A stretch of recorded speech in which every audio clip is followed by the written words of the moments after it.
Good day, and thanks for tuning into our channel. Today on Flavor of the Week, we will be reviewing Neverwinter, a new free-to-play MMORPG from Cryptic Studios, published by Perfect World Entertainment. This is Grown Up Gaming Dave, along with Grown Up Gaming Rob, aka Frag Monster. Hey everybody, this is GUG Rob, and on this magnificent Monday we're going to be taking a look at several aspects of the new game Neverwinter, along with some feedback we've received from the GUG community.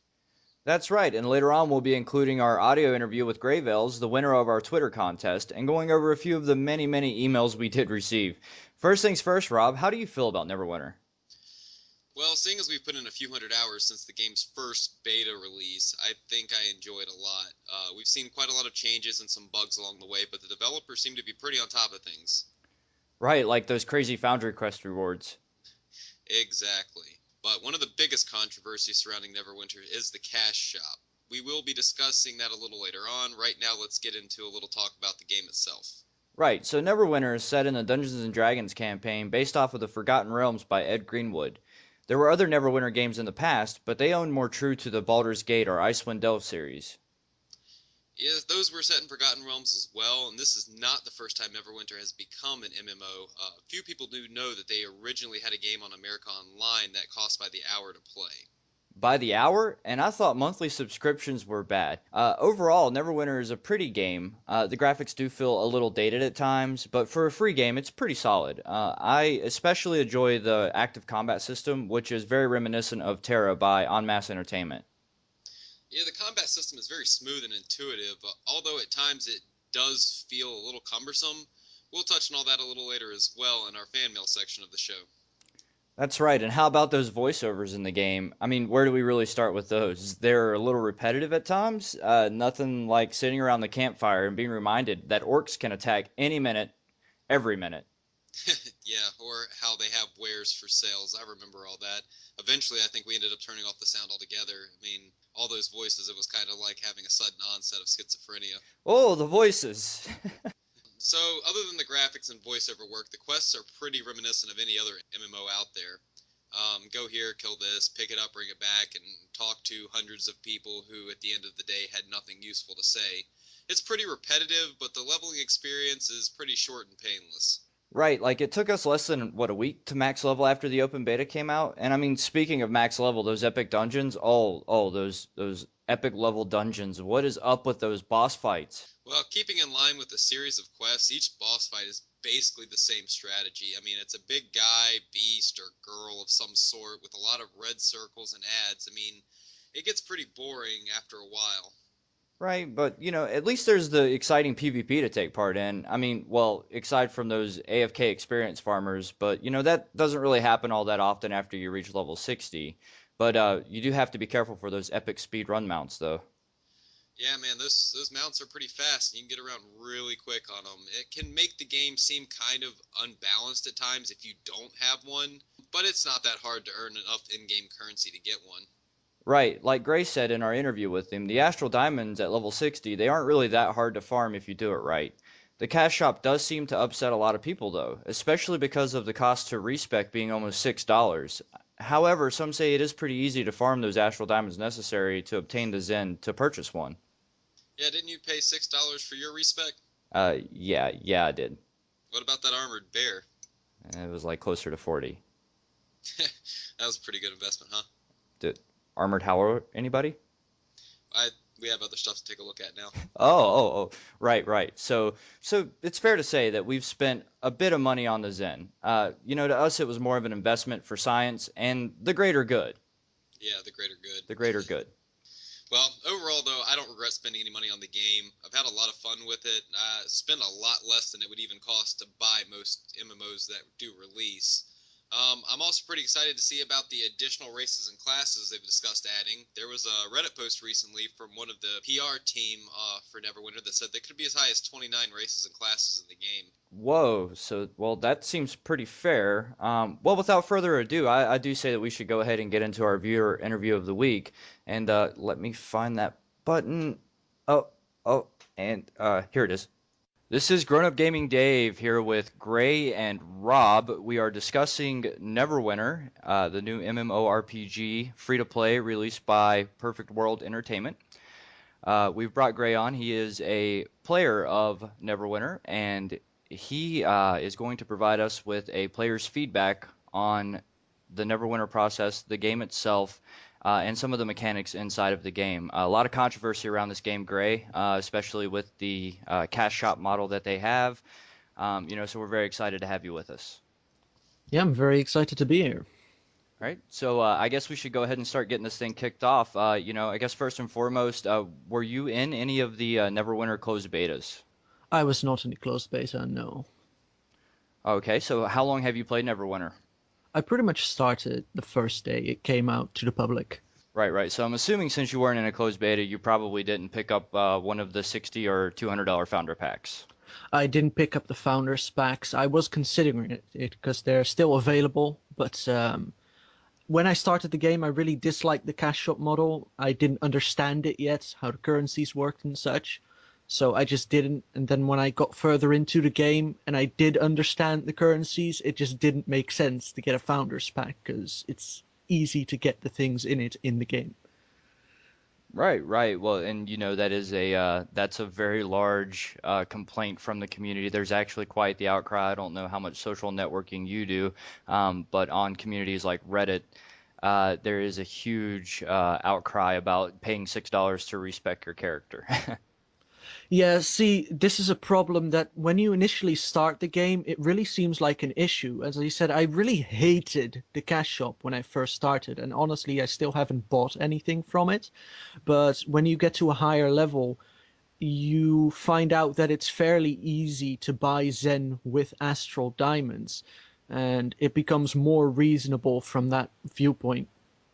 Right, right, absolutely. And if I recall correctly, the last time I checked the Astral Diamond to Zen market, it was like right around hovering like 360 to 370, right? Yeah, and it's very stable too.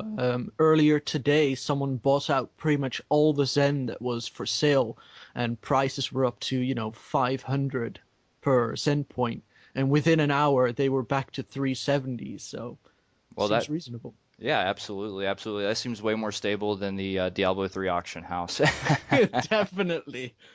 That being in mind, how much time would you say you spend weekly playing Neverwinter? I'd say at least 20 hours. 20 hours a week. So since then, what server do you play on? I play on a Dragon server. Oh, awesome, awesome. What class do you happen to play on Dragon? I play Control Wizard primarily. I also had a 60 Cleric, but I deleted it because I ruined the initial stat rolls. Hmm. Right, and that was that before or after you found out how easy it was to actually get a respect token? It was before, yeah. Something I regret doing. A little bit of rage towards the cash shop with that one, huh? Well, to be honest, my first character, my cleric, I kind of foundry cheated it to 60, so it was probably a good thing. All right, so I have a question for you.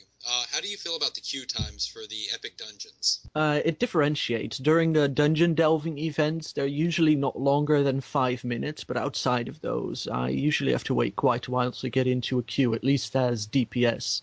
I imagine as a tank, from streams, I know that it's almost instant, and for healers, I assume it's a bit better as well.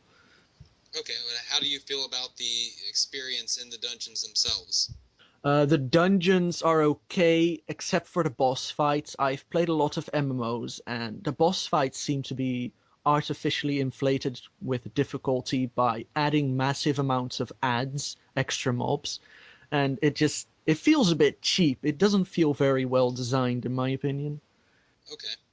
Now, you use professions within the game. You have your characters leveling up the professions to gain astral diamonds. Yeah. And so, were you aware of the gateway system that they have where you can log in through your browser to check that? Oh, definitely. I love the gateway system. I'm not sure, but I'm assuming you can access it from your phone as well, and it's just ideal for, if you're out at work or something, just updating your professions during your break or whatever. It's a really great thing to have. Yeah. So you do use it? I definitely use it, yes. It's easy to use it, like, you don't have to start up the game to access your professions in the auction house. You can just, launch it in your browser, which is much quicker. Right, absolutely. And speaking of speed within Neverwinter and convenience, overall, throughout the leveling experience, how did it feel to you? The leveling felt very decent. I believe my first legitimately leveled character through questing took me about 3 days. I played a lot though, and some people complain it's a bit too fast, but as someone who doesn't particularly, enjoy the leveling aspect of MMOs, I thought it was great. Awesome. So there was nothing you would have changed about it? I would have changed things about it, mostly at the beginning of the game, where some of the classes feel really weak in comparison to others. Let's say you roll a cleric, they feel pathetic to me. Like, yes, you can heal yourself, but the damage is just horrible compared to, let's say, rolling a rogue, where my first experience was, wow, this game is amazing. That's what we both rolled first. Yeah, it's a good first impression if you roll a rogue. Yeah, it's a lot of fun in PvP, especially when you get three or four of us together. Yeah. So, speaking of PvP, I know you briefly touched on it there. Do you? So I'm assuming you do PvP. I PvP'd a little. It's not really what I focus on in the game.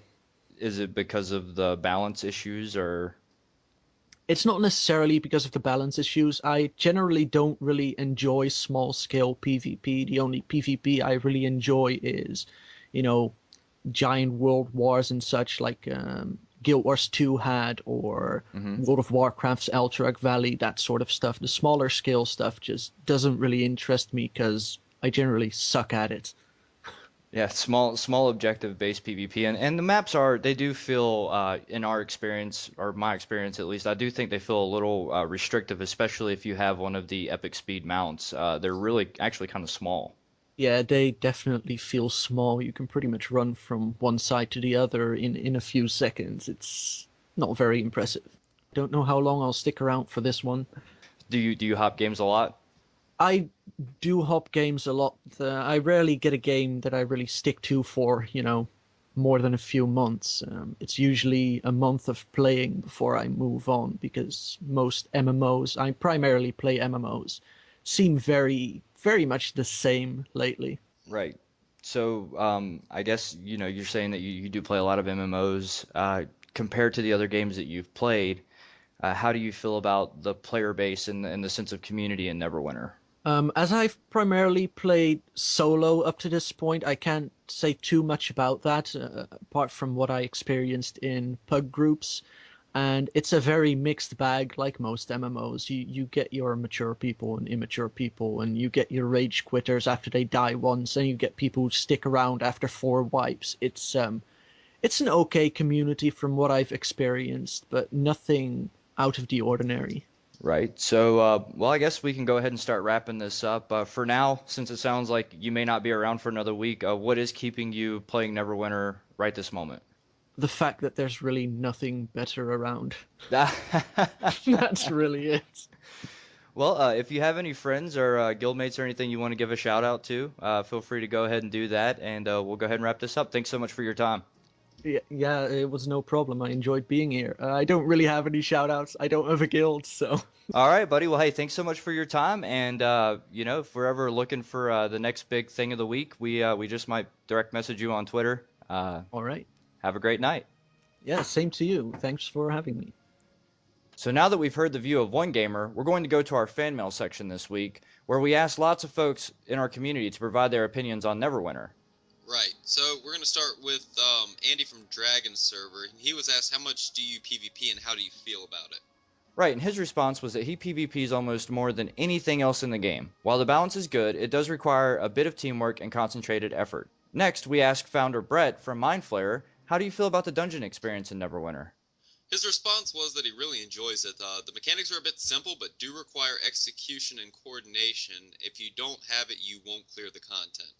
And finally, Dutch from Dragon Server was asked, how do you feel about the microtransaction system in Neverwinter? He replies that he believes it to be very useful and a way for players to be able to purchase things easily within the game. And I couldn't have said it better myself. Yeah, much like an armored bear. Yes, exactly like an armored bear.